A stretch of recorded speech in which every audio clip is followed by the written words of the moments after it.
lang daw 10 bilyong piso kundi posibleng umabot daw sa 100 bilyong piso na mula sa pork barrel ng Kongreso at Malampaya Gas Fund ang perang nalustay.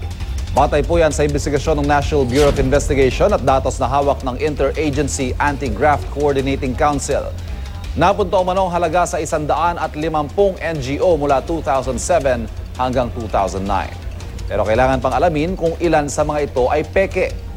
Samantala, posibleng kasuhan ng plunder sa mga susunod na araw ang itinuturong utak ng pork barrel scam na si Janet Lim Napoles.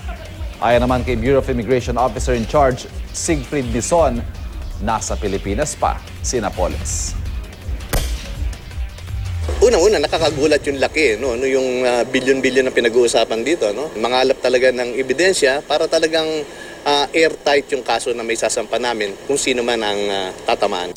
We need the documents to validate them, but we were told that the documents involve more than a room full. So we'll have to strategize how we will approach the case in such a way that we can right away file a case or two or three, depending on the complexity of the issues. The report is not evidence. So we cannot consider filing a case based on that report alone.